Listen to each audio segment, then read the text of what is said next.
Equal लगाएंगे, ठीक है। इक्वल लगाने के बाद आप यहाँ पर लिख दोगे, जैसे हमें 50% करना है, आप लिख देंगे 50%। कंट्रोल के साथ आप ऐस करेंगे और यहाँ पे जाकर आप रिफ्रेश करेंगे, तो देखिए आधी आ गई, आधी हो गई, ठीक, सेंटर में आ रही है। अगर आप इसको लेफ्ट में चाहते हैं, राइट में करना चाहते हैं, तो अब आप इसके आगे आगे लिखेंगे अलाइन, जैसे कि हमने यहाँ पर लिखा अलाइन। इक्वल कहाँ चाहिए हमें, सेंटर में है, हमें चाहिए लेफ्ट में, तो हम यहाँ पर इक्वल लगाकर लिख देंगे लेफ्ट।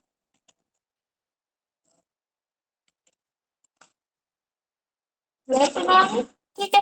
अगर हम इस पे यहाँ का इसका परसेंट बढ़ा दें, जैसे कि हमें 50% जगह पर लिखी, हमें चाहिए 80% जगह पर, तो हम यहाँ पर परसेंट चेंज कर दें, Ctrl+H,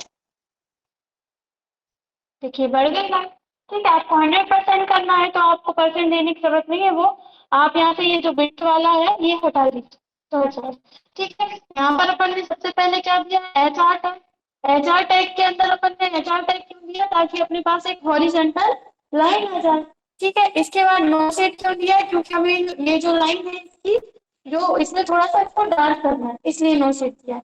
विड्थ क्यों दिए, हमने इसी लाइन की विड्थ दी है कि हमें इसकी जो विड्थ है, चौड़ाई है, वो कितनी चाहिए, 80%, तो यहाँ पर ये आ गया, ठीक है। इसके बाद अलाइन क्यों दिया है अपन ने, क्योंकि अलाइन ये सेंटर में आने, फिर हमें इसको लेफ्ट में करना है या राइट में करना है, उसके लिए अपन यहाँ पर अलाइन देते हैं, ठीक है। अब अगर आपको इस लाइन की जो मोटाई है वो चौड़ी करनी, मोटी करनी है इस लाइन को, तो उसके लिए आप देंगे यहाँ पे साइज,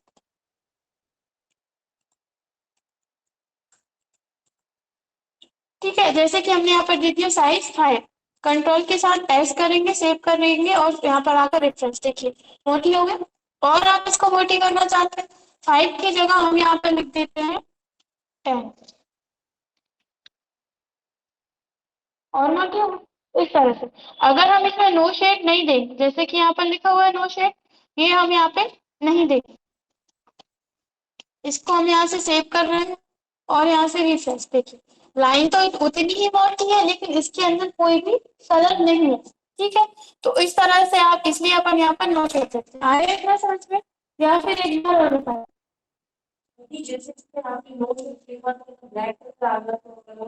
नहीं, और कलर नहीं ले सकते, नोट करेंगे तो आप यहाँ पर ये ग्रे कलर की लाइन आती है, ब्लैक नहीं है, ग्रे कलर की लाइन आती है, तो उसके लिए आपको अलग टैग देना पड़ेगा। अगर आप ऐसा टैग देंगे तो इसी तरह की लाइन,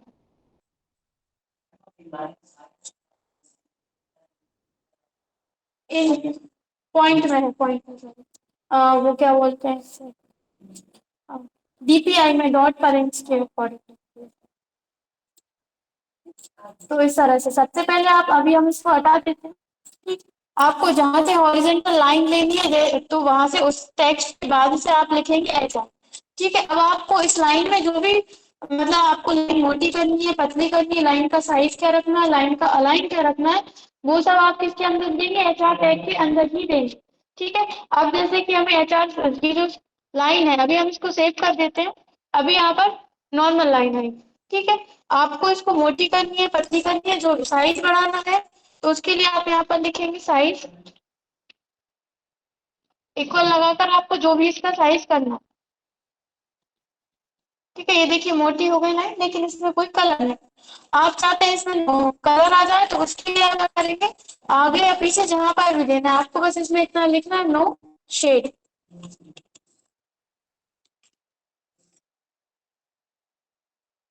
ठीक है। तो इस लाइन के अंदर कलर हो जाए। इसके बाद हमें इसकी जो चौड़ाई है, पूरी लाइन पूरी उस पे आ रही है, लेकिन आप देख रहे हैं थोड़ी सी छूट रही है, तो अलाइन दे सकते हैं आप, जैसे कि आपको बिल्कुल यहाँ से ही चाहिए, ठीक है। लेकिन आपको लाइन क्या करनी है, हाफ करनी है, आधी करनी है, तो उसके लिए आप क्या करेंगे, यहाँ पर इसकी विड्थ देंगे, कितनी परसेंट आपको रखनी है, जैसे कि हमने यहाँ पर दे दिया है 50%। अगर ये सेंटर में नहीं आती, तो फिर आप क्या करेंगे, यहाँ से इसको यहाँ पर सेंटर कर देंगे, अलाइन सेंटर कर देंगे, ठीक है। जैसे अभी अपन ने अलाइन किया था, लेफ्ट या फिर राइट, ठीक है। आगे आगे कर लेंगे,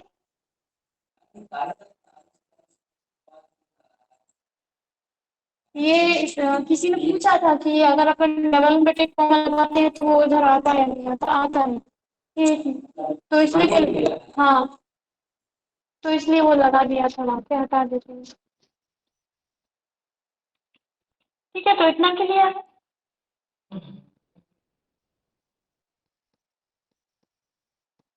ठीक है, तो इस तरह से आप यहाँ पर हॉरिजॉन्टल लाइन वगैरह दे सकते हैं। इसके अलावा देखिए, हमने पिछली क्लास में आपको बताया था कि आप अगर चाहते हैं कि आपकी पूरी मतलब इसमें आप कलर देना चाहते हैं सभी में, तो उसके लिए आप किस में देते हैं कलर? देखिए, कलर बॉडी में देते हैं। ठीक है, अगर आप चाहते हैं कि अभी अपना जो कलर है वो ब्लैक आ रहा है नॉर्मली, किसी भी जगह पर आप जाते हैं डिफॉल्ट में कौन सा कलर सेव रहता है? ब्लैक। आप चाहते हैं कि ब्लैक की जगह और कोई कलर आना चाहिए, तो वो आप कहाँ दे सकते हैं? बॉडी के अंदर। तो वही कलर आएगा पूरे उसके अंदर आपके। लेकिन अगर आप चाहते हैं कि यहाँ पे आप जो भी है मतलब आप तो अलाइन है पूरे उसमें, सेंटर में आना चाहिए, तो आप यहाँ से बॉडी के अंदर ही सेंटर टैग दे सकते हैं। अलग से भी दे सकते हैं, जैसे कि हमने यहाँ पर ये लाइन तो दे दी है, अब अपन नीचे चलते हैं। यहाँ पर हम कुछ और लिख रहे हैं।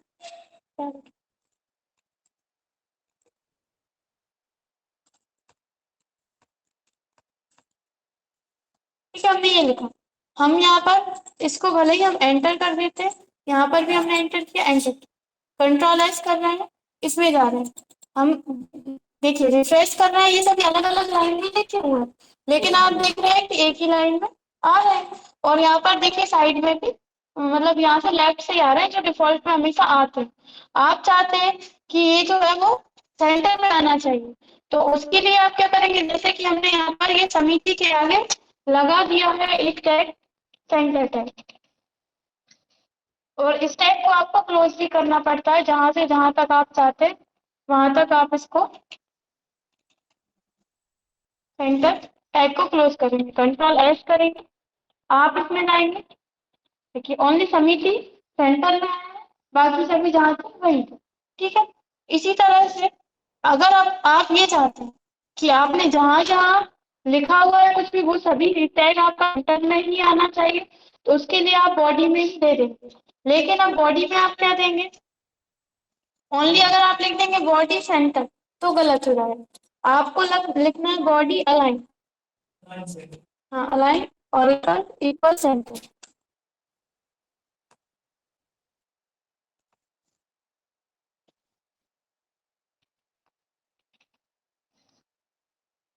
इसको आपको क्लोज नहीं करना पड़ता, लेकिन आप कहीं पर भी कुछ भी लेंगे वो सभी यहाँ पे देखिए सेंटर में आएगा। स्टार्टिंग से लेकर लास्ट तक का आप कुछ भी लिखेंगे वो सभी सेंटर में आएगा। ठीक है, अब ये आप वो ये सोच रहे होंगे कि ये अलग अलग क्यों दिया है, क्योंकि यहाँ पे अपन ने क्या टैग दिया है? सेंटर टैग दिया है, मतलब हमारा जो भी टेक्स्ट है वो सेंटर में आना चाहिए। हमने यहाँ पर ब्रेक लाइन टैग नहीं दिया, अगर ब्रेक लाइन टैग देते तब यहाँ पर स्टार्ट में मतलब इस तरह से अलग अलग जगह पर आ जाता। जैसे कि आपने बी आर टैग दिया है, आप चाहते हैं यहाँ से लाइन ब्रेक हो जानी चाहिए, तो आप यहाँ पे भी दे सकते हैं बी आर टैग। ठीक है, और नीचे भी दे सकते हैं, जैसे कि हम यहाँ पे इसके पहले दे देंगे तभी सही माना जाएगा। जैसे कि हमने यहाँ पर परी लिखा हुआ है, इसके बाद हमने दे दिया है बी आर।